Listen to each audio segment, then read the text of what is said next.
ತುಮಕೂರು ತಾಲೂಕಿನ ತುರುವೇಕೆರೆ ಗೋಣಿ ಗ್ರಾಮದಲ್ಲಿ ಅಸ್ಪೃಶ್ಯತೆ ಬೆಳಕಿಗೆ ಬಂದಿದೆ. ನವದಂಪತಿ ಅರಸಮ್ಮ ದೇಗುಲಕ್ಕೆ ಬರುವ ವೇಳೆ ದೇವಾಲಯದ ಒಳಗಿದ್ದ ಮೇಲ್ಜಾತಿ ವ್ಯಕ್ತಿ ಮೈ ಮೇಲೆ ದೇವರು ಬಂದಂತೆ ನಟಿಸಿ ಅವರನ್ನು ಹೊರ ಕಳಿಸಿದ್ದಾರೆ.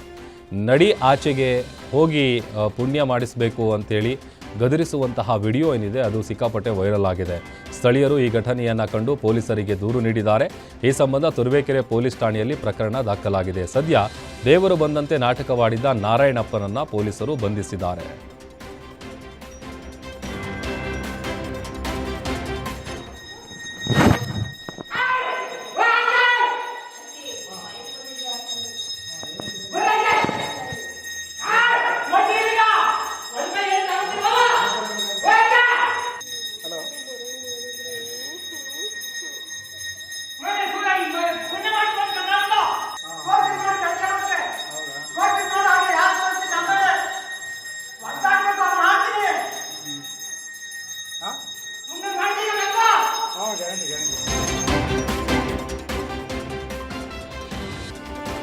ಚುನಾವಣೆಗೆ ಬಂದವರು ಈಗ ಬಂದಿರಿ, ನಮಗೆ ನಿಮ್ಮ ಗುರುತೇ ಸಿಗ್ತಾ ಇಲ್ಲ ಅಂತ ರಾಯಚೂರು ಸಂಸದ ಜಿ ಕುಮಾರ್ ನಾಯಕ್ಗೆ ಗ್ರಾಮಸ್ಥರು ಮುಖಕ್ಕೆ ಹೊಡೆದಂತೆ ಪ್ರಶ್ನೆ ಮಾಡಿದ್ದಾರೆ.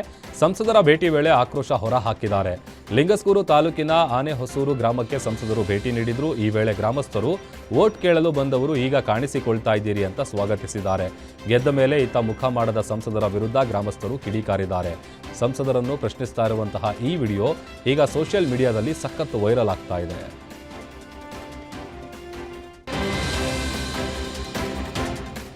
ಹುಣಸಗಿಯಲ್ಲಿ ಸಾಮಾಜಿಕ ಜಾಲತಾಣದಲ್ಲಿ ಒಂದು ಕೋಮಿನ ಬಗ್ಗೆ ಶಾಂತಿ ಕದಡುವ ಹುನ್ನಾರ ನಡೆದಿದೆ ಎಂಬ ಆರೋಪ ಕೇಳಿಬಂದಿದೆ. ಇನ್ಸ್ಟಾಗ್ರಾಂನಲ್ಲಿ ಹುಣಸಗಿ ಬಜರಂಗದಳ ಹೆಸರಿನಲ್ಲಿ ಶಿವಾಜಿಗೆ ಗೊತ್ತಿತ್ತು ಯಾರನ್ನ ನಂಬಬೇಕು ನಂಬಬಾರದು ಎಂಬ ಅರ್ಥದ ಪ್ರಚೋದನಾತ್ಮಕ ಪೋಸ್ಟ್ ಹಂಚಲಾಗಿದೆ ಅಂತ ತಿಳಿದು ಬಂದಿದೆ. ಈ ಪೋಸ್ಟ್ ಒಂದು ನಿರ್ದಿಷ್ಟ ಕೋಮಿನ ವಿರುದ್ಧ ಶಾಂತಿ ಕದಡುವ ಉದ್ದೇಶದಿಂದ ಮಾಡಲಾಗಿದೆ ಎಂಬ ಶಂಕೆ ವ್ಯಕ್ತವಾಗಿದೆ. ಈ ಕುರಿತು ಹುಣಸಗಿ ಪೊಲೀಸ್ ಠಾಣೆಯಲ್ಲಿ ಪ್ರಕರಣ ದಾಖಲಾಗಿದ್ದು ಪೋಸ್ಟ್ ಮಾಡಿದವರ ಗುರುತು ಪತ್ತೆ ಹಚ್ಚುವ ಕಾರ್ಯವನ್ನು ಪೊಲೀಸರು ಮಾಡ್ತಾ ಇದ್ದಾರೆ. ಕೌಟುಂಬಿಕ ಕಲಹಕ್ಕೆ ಮನನೊಂದು ವ್ಯಕ್ತಿಯೊಬ್ಬರು ನೇಣಿಗೆ ಶರಣಾದ ಘಟನೆ ಬೆಂಗಳೂರು ಉತ್ತರ ತಾಲೂಕಿನ ಕೆಜಿ ಲಕ್ಕೇನಹಳ್ಳಿಯಲ್ಲಿ ನಡೆದಿದೆ. 52 ವರ್ಷದ ಶಿವಣ್ಣ ಮೃತ ವ್ಯಕ್ತಿ ಪತ್ನಿ ಹಾಗೂ ಮಕ್ಕಳಿಂದ ಬೇರ್ಪಟ್ಟು ತಾಯಿ ಜೊತೆ ವಾಸವಾಗಿದ್ದರು. ಸುಮಾರು 30 ವರ್ಷಗಳ ಹಿಂದೆ ಭಾಗ್ಯ ಎಂಬುವರನ್ನ ಪ್ರೀತಿಸಿ ವಿವಾಹವಾಗಿದ್ದ ಅವರು ಬಳಿಕ ಮಕ್ಕಳಿಗೂ ಮದುವೆ ಮಾಡಿಸಿದ್ರು. ಆದರೆ ಕಳೆದ ಕೆಲ ವರ್ಷಗಳಿಂದ ಪತ್ನಿ ಭಾಗ್ಯರಿಂದ ದೂರವಿದ್ದು ತಾಯಿಯೊಂದಿಗೆ ವಾಸ ಮಾಡ್ತಾ ಇದ್ರು. ಮನೆಯ ಸೀಟ್ಗೆ ನೇಣು ಬಿಗಿದುಕೊಂಡು ಆತ್ಮಹತ್ಯೆ ಮಾಡಿಕೊಂಡಿರೋದು ತಾಯಿ ಮನೆಗೆ ಬಂದಾಗ ಬೆಳಕಿಗೆ ಬಂದಿದೆ. ಈ ಸಂಬಂಧ ಮಾದನಾಯಕನಹಳ್ಳಿ ಪೊಲೀಸ್ ಠಾಣೆಯಲ್ಲಿ ಪ್ರಕರಣ ಕೂಡ ದಾಖಲಾಗಿದೆ. ರಾಮನಗರದಲ್ಲಿ ಕನ್ನಡ ಮಾತಾಡಿ ಎಂದಿದ್ದಕ್ಕೆ ಕನ್ನಡಕ್ಕೆ ಅಪಮಾನ ಮಾಡಿದ ಆರೋಪ ಕೇಳಿಬಂದಿದೆ. ಪ್ರಾಧ್ಯಾಪಕಿ ಪ್ರಿಯದರ್ಶಿನಿ ಸ್ಥಳೀಯ ಯುವಕನಿಗೆ ಕನ್ನಡ ಮಾತಾಡಿ ಎಂದಿದ್ದಕ್ಕೆ ಕನ್ನಡ ನನ್ನ ಫುಟ್ ಅಂತ ಹೇಳಿ ಅಪಮಾನದ ವರ್ತನೆಯನ್ನು ತೋರಿದ್ದಾನೆ. ಈ ದುರಹಂಕಾರದ ವರ್ತನೆ ಸಿಸಿಟಿವಿಯಲ್ಲಿ ಸೆರೆ ಹಿಡಿಯಲಾಗಿದೆ. ತಕ್ಷಣ ಕನ್ನಡಪರ ಸಂಘಟನೆಗಳು ಕಾಲೇಜಿಗೆ ಮುತ್ತಿಗೆ ಹಾಕಿ ಪ್ರತಿಭಟನೆಯನ್ನು ನಡೆಸಿದ್ದಾರೆ. ಕಾಲೇಜು ಆಡಳಿತ ಮಂಡಳಿಯ ಸಮ್ಮುಖದಲ್ಲಿ ಪ್ರಾಧ್ಯಾಪಕಿ ಕ್ಷಮೆಯಾಚನೆ ಸಲ್ಲಿಸಿದ್ದಾರೆ. ಬಳಿಕ ಪ್ರಾಧ್ಯಾಪಕಿ ಸೇವೆಯಿಂದ ಅಮಾನತು ಮಾಡುವಂತೆ ಎಚ್ಚರಿಕೆಯನ್ನು ನೀಡಿದ್ದಾರೆ.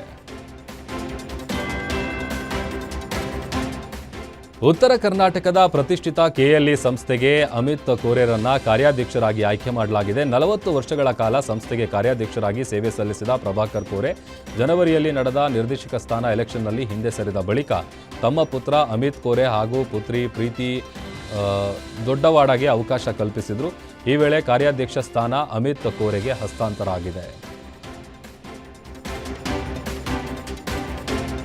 ಹೊಸಕೋಟೆ ತಾಲೂಕಿನ ಎಂ ಸತ್ಯಾವರ ಬಳಿ ಕಾರು ಡಿಕ್ಕಿಯಾಗಿ ಸಾವಿಗೀಡಾಗಿದ್ದ ಗಗನ್ ಕುಟುಂಬಕ್ಕೆ ಕೇಂದ್ರ ಸಚಿವ ಎಚ್.ಡಿ. ಕುಮಾರಸ್ವಾಮಿ ಆಸರಿಯಾಗಿದ್ದಾರೆ. ಕುಟುಂಬದಲ್ಲಿದ್ದ ಒಬ್ಬನೇ ಮಗನನ್ನ ಕಳೆದುಕೊಂಡು ಕಂಗಾಲಾಗಿದ್ದ ಅಂಧ ತಾಯಿ ಲಕ್ಷ್ಮೀ ದೇವಮ್ಮಗೆ ಆರ್ಥಿಕವಾಗಿ ಸಹಾಯ ಮಾಡಿದ್ದಾರೆ. ದೇವನಾಯಕನಹಳ್ಳಿಯಲ್ಲಿರುವಂತಹ ಗಗನ್ ಮನೆಗೆ ದೇವನಹಳ್ಳಿಯ ಮಾಜಿ ಶಾಸಕ ನಿಸರ್ಗ ನಾರಾಯಣಸ್ವಾಮಿ, ಜಿಲ್ಲಾಧ್ಯಕ್ಷ ಓಡಗುರ್ಕಿ ಮಂಜುನಾಥ್ ಮತ್ತು ಇತರೆ ಜೆಡಿಎಸ್ ಮುಖಂಡರು ಭೇಟಿ ನೀಡಿ ಆರ್ಥಿಕವಾಗಿ ಸಹಾಯ ಹಸ್ತ ಚಾಚಿದ್ದಾರೆ.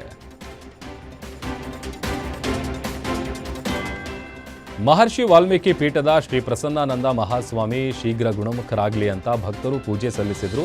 ಯಾದಗಿರಿಯ ಭೀಮರಾಯನಗುಡಿಯ ಬಲ ಭೀಮೇಶ್ವರ ದೇವಾಲಯದಲ್ಲಿ ವಿಶೇಷ ಪೂಜೆಯನ್ನು ಸಲ್ಲಿಸಿದ್ದಾರೆ. ಭಕ್ತರು ಕೈಯಲ್ಲಿ ಶ್ರೀಗಳ ಭಾವಚಿತ್ರ ಹಿಡಿದುಕೊಂಡು ಪ್ರಾರ್ಥನೆ ಸಲ್ಲಿಸಿದರು. ಶ್ರೀಗಳು ಹೈದರಾಬಾದ್ ಖಾಸಗಿ ಆಸ್ಪತ್ರೆಯಲ್ಲಿ ಚಿಕಿತ್ಸೆ ಪಡಿತಾ ಇದ್ದಾರೆ.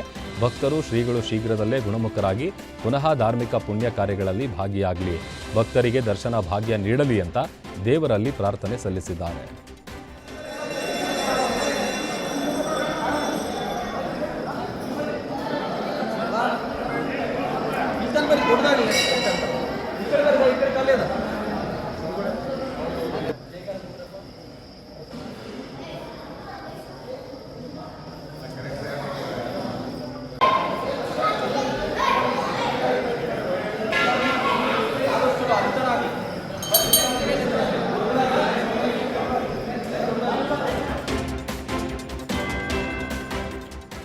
ಮೈಸೂರಿನ ಹೊಸರಾಮನಹಳ್ಳಿ ದಂಡಮ್ಮ ದೇವಿ ಜಾತ್ರೆ ಅದ್ಧೂರಿಯಾಗಿ ಜರುಗಿತು. 12 ವರ್ಷಕ್ಕೊಮ್ಮೆ ನಡೆಯುವ ಮಹೋತ್ಸವ ಇದಾಗಿದ್ದು, ದಂಡಮ್ಮ ದೇವಿಗೆ 2 ದಿನ ಪೂಜೆ ಪುನಸ್ಕಾರಗಳು ಮತ್ತು ದೇವಿಯ ಅದ್ಧೂರಿ ಮೆರವಣಿಗೆ ನಡೆಯಿತು. ಉತ್ಸವವು ಲಕ್ಷ್ಮಣ ತೀರ್ಥ ನದಿ ತಟದಲ್ಲಿ ಜರುಗಿತು ಹಾಗೂ 33 ಸುತ್ತಮುತ್ತಲ ಗ್ರಾಮಗಳ ಗ್ರಾಮಸ್ಥರು ದಂಡಮ್ಮ ದೇವಿಗೆ ವಿಶೇಷವಾದಂಥ ಪೂಜೆಯನ್ನು ಸಲ್ಲಿಸಿದರು.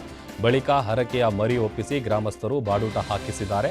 ಇನ್ನು 50,000ಕ್ಕೂ ಹೆಚ್ಚು ಭಕ್ತರು ದಂಡಮ್ಮ ದೇವಿ ದರ್ಶನ ಪಡೆದು ಪುನೀತರಾಗಿದ್ದಾರೆ.